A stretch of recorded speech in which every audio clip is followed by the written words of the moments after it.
Bonjour, Nouvelle Vie. Je suis tellement heureux d'être avec vous. Bienvenue chez moi, alors que je suis chez vous.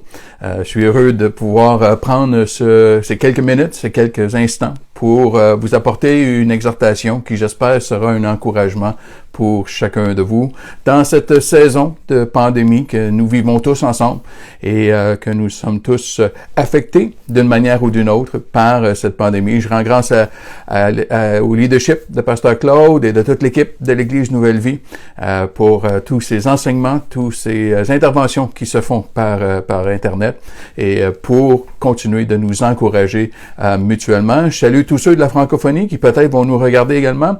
Alors, je vous transmets mes salutations également.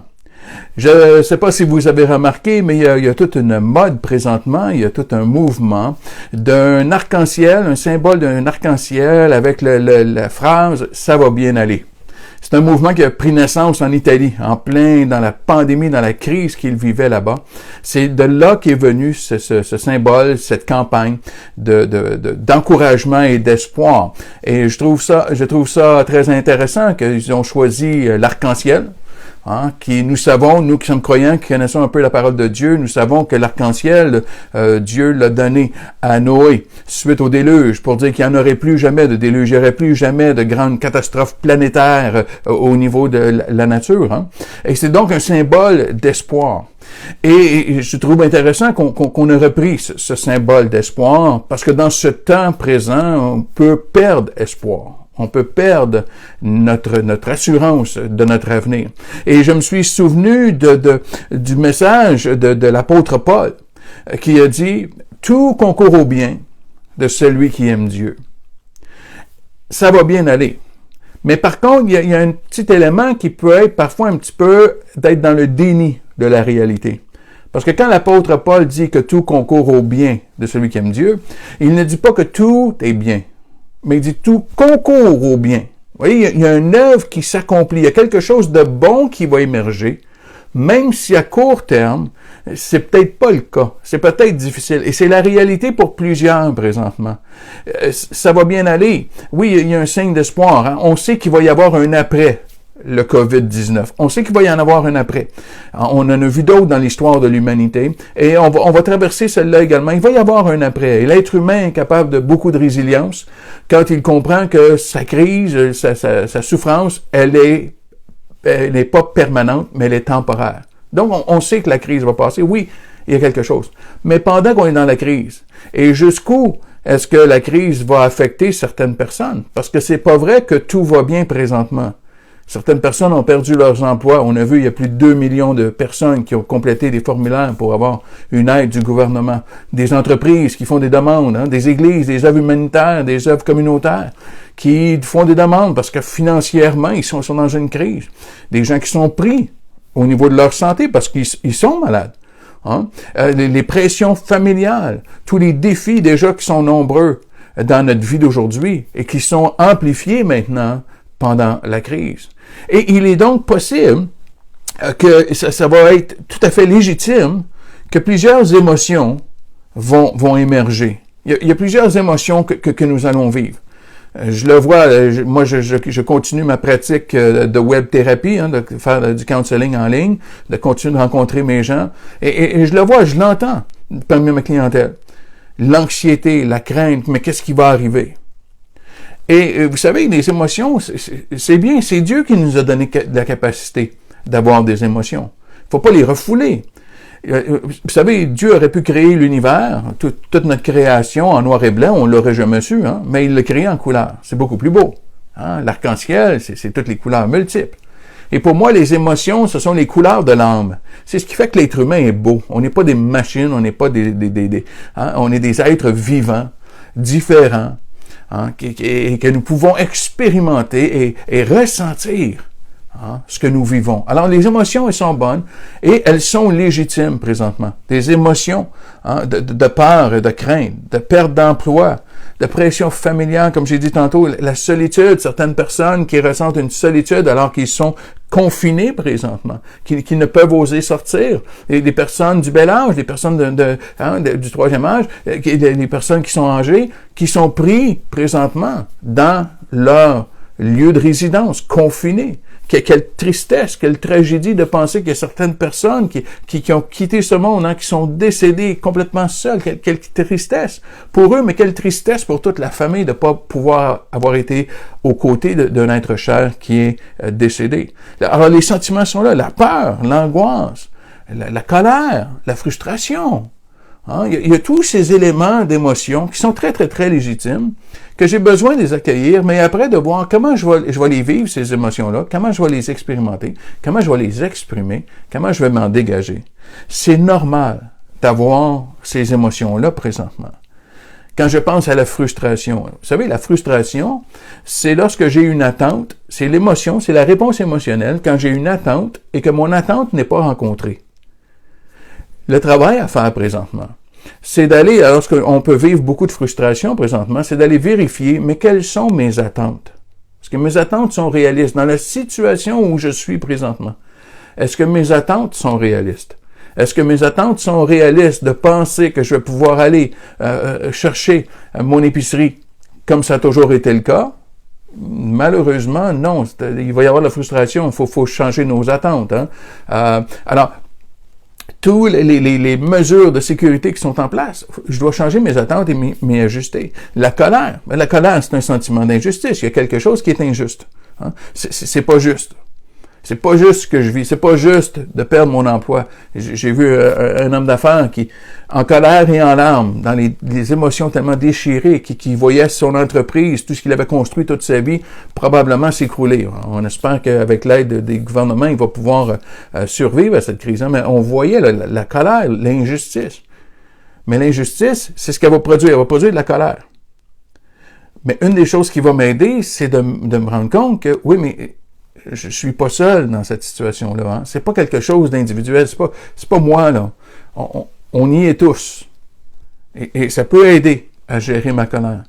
Prenons garde aussi notre colère, notre frustration, de pas la mettre sur les mauvaises cibles. Hein. Je vois des choses dans les nouvelles, je vois des reportages, des gens qui ont des éclats de colère envers d'autres personnes qui y sont pour rien. Eux aussi, ils sont dans la même situation que nous.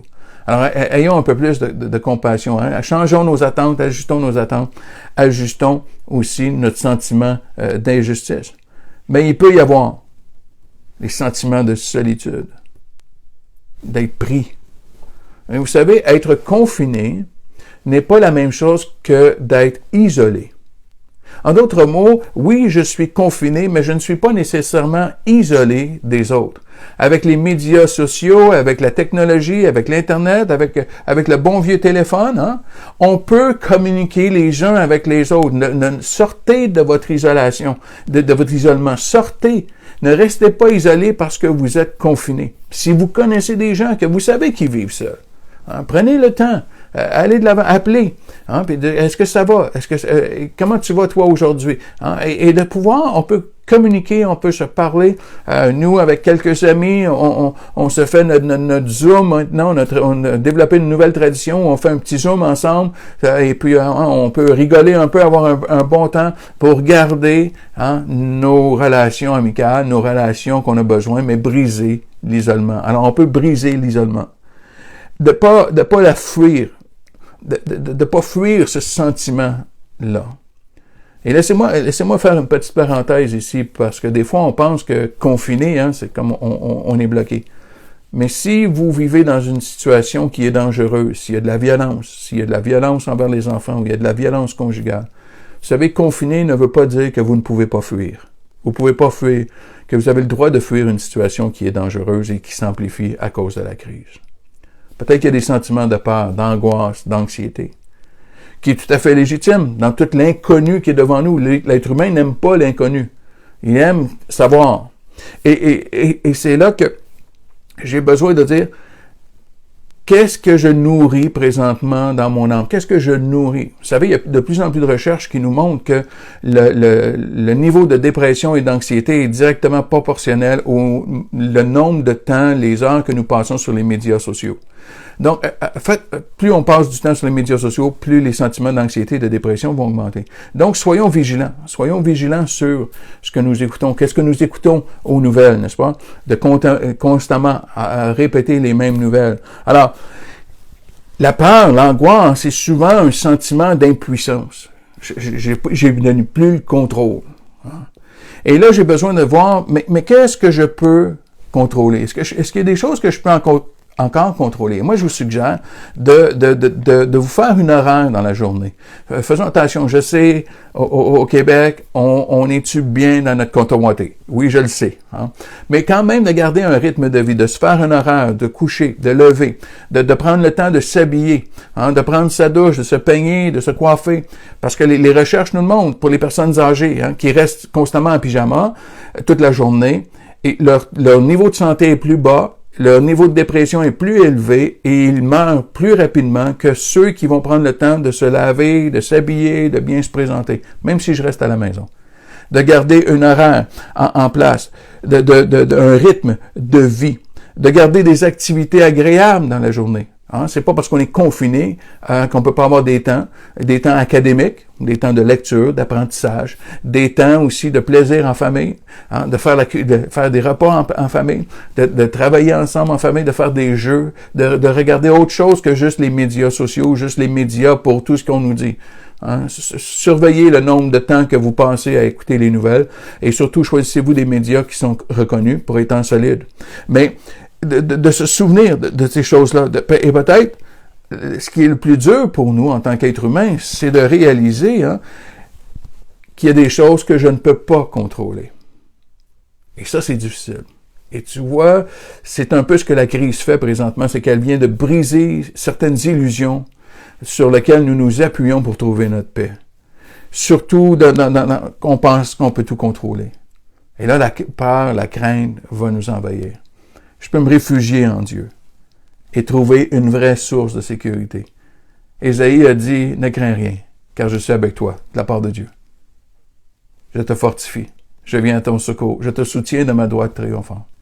Le bon berger nous dit dans le psaume 23, quand je marche dans la vallée de l'ombre de la mort, je ne crains aucun mal, car tu es avec moi. Tu vois, cette présence qui calme nos peurs, cette présence qui vient nous entendre, de trouver notre refuge en Dieu, même face à la mort, parce qu'il y a une grande illusion. La grande illusion, c'est d'essayer de fuir la vérité, où je prends plaisir à dire que tous les sociologues sont unanimes, le taux de mortalité chez les humains est de 100%. Nos propres morts que nous voulons tellement éviter, ne pas y penser. Et certains vont me dire, oui, mais pourquoi est-ce que Dieu a permis la mort? Dieu n'a jamais voulu la mort. C'était pas le plan de Dieu, la mort. La mort, c'est le résultat de la chute de l'humain, d'avoir désobéi à ce que Dieu nous demandait. Et c'est pour cela que Dieu n'aime pas la mort, et c'est pour ça qu'il nous a envoyé son Fils pour venir nous donner la vie éternelle. Jean 3,16, car Dieu a tant aimé le monde qu'il a donné son Fils unique afin que quiconque croit en lui ne périsse point, mais qu'il ait la vie éternelle. Dieu nous donne la victoire sur la mort. C'est normal de ressentir des émotions en cette saison. C'est normal de ressentir des peurs. Mais on a besoin de garder nos yeux sur Dieu, de réaliser qu'il est toujours là, qu'il est toujours avec nous. Et que dans toutes nos inquiétudes, dans toutes nos préoccupations, nous puissions trouver refuge en Dieu. Voici comment l'apôtre Paul l'a écrit dans Philippiens 4, les versets 6 et 7, versets très connus.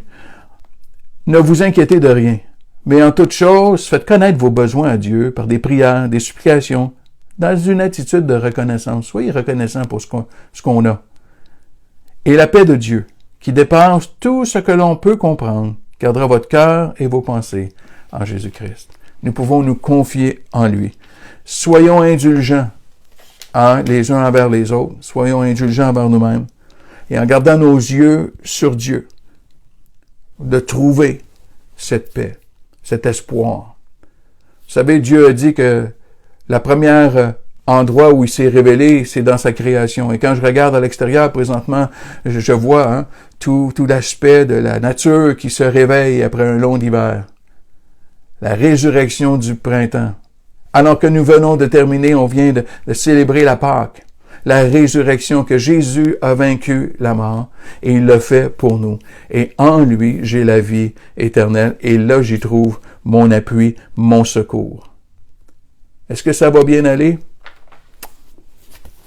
J'aimerais dire que j'ai lu la fin. Et la réponse, c'est oui. Ça finit bien. Mais pendant ce temps, c'est possible que nous ayons besoin d'être fortifiés, d'être encouragés. Alors, soyez encouragés. Dieu est là. Regardez vers les cieux. Regardez vers la nature. Dieu règne encore. Cette crise va passer. Il va y avoir un après.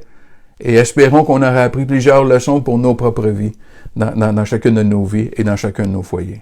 J'aimerais terminer avec un mot de prière pour vous. Père, je te rends grâce pour ta bonté. Je te rends grâce pour ta présence. Merci que tu es avec nous. Je veux prier spécialement, Seigneur, pour ceux qui vivent des moments d'angoisse, des moments d'inquiétude, des pertes d'emploi, des situations au niveau de la santé. Je te prie, Père, que tu viennes dans ta paix qui surpasse toute intelligence. Viens les envelopper maintenant. Jésus, sois au milieu d'eux. Ceux qui sont dans la solitude, qu'ils ressentent ta présence maintenant.